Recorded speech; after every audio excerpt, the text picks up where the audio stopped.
এই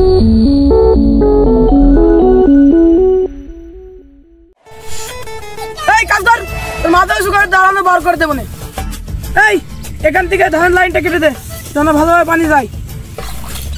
এই আমি কাজ করতে পারবো না, আমি 1 ফুটের কাজ করতে পারবো না। আজকের মধ্যে আমাকে বিয়ে দেওয়া লাগবে। তুই আমার গরম দেখালি মনে, তুই আমার কিটা, আজ আমার কিটা এক ঘাই দেবো না। ঘাই দিতে চাইছি না, ঘাই দিয়েই দেবো না। তুই আজকে মধ্যে আমাকে বিয়ে না দিস, সত্যি সত্যি কিন্তু ঘাই দিয়েই দেবো না। দিনি সেইটা আমার কি করছে, সেইটা মনে হয় বিয়ে করার জন্য পাগলই হয়ে গেছে। ভাইজান ভাই বলছিলাম কি, ছেলে তো খেপেই গেছে, হাতে 2টা মেয়ে আছে, চলেন 2 ভাইকে দেখে আসি। কি পেট পিছলে কিন্তু হবে না ঘটক সাহেব, বিয়ে কিন্তু আমাকে আজকের মধ্যে দেওয়া লাগবে। এখনো কিন্তু 4টি বাজেনি, আমাকে কিন্তু বিয়ে দেওয়া লাগবে। ঘাই দিলাম কিন্তু। ঘটক সাহেব ছেলে তো খেপেই গেছে, চলো আজকে মেয়েটা দেখেই আসি। তাই তো দেখছি। আব্বা তাহলে আমি হাত মুখটা ধুয়ে আসি।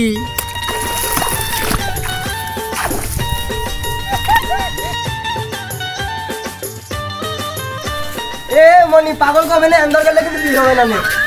এই বাড়ি থেকে আসে নাকি গো, গেটটা খোলো। কে গো গেট ফেলাস তো? আমি ঘটক গো, তোমার বাড়ি মেয়ে আছে, মেয়ে দেখতে আসছি। আচ্ছা ঠিক আছে, খুলছি।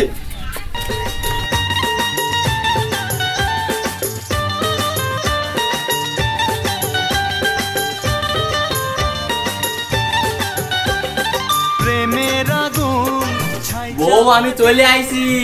পাগল দিয়ে তো আর কাজ হবে না রে ভাইজান। সব কিছুকে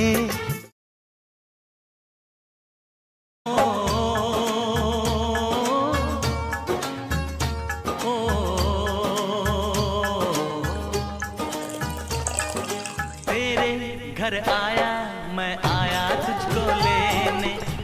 আব্বা মেয়ে আমার হেভি পছন্দ হয়েছে, বিয়ে আমি এখানেই করব।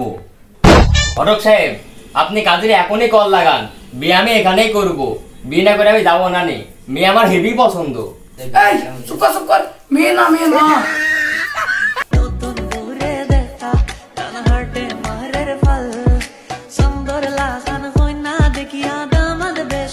মায়া তো অসভ্য আছে, বলার আগে বসে পড়ি।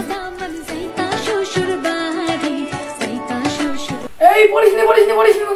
আব্বা মার টুক দেখো দিনি, বাপের সামনে এসব কথা কেউ বলে? আমি কিন্তু জানিনি, বিয়ে আমি এখানেই করব। তোর বিয়ে আমি এখানেই দেবো, তোর বিয়ে আমি এখানেই দেবো।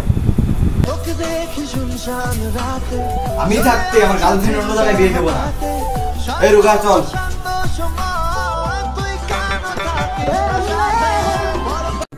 না না হয়েছে তো, প্রথমে এসে বললাম মেয়ের মাকে বিয়ে করবো, তুমি তো দিলা না। এবার মেয়ে শুনে চলে গেলে আমি কাকে বিয়ে করবো আমি?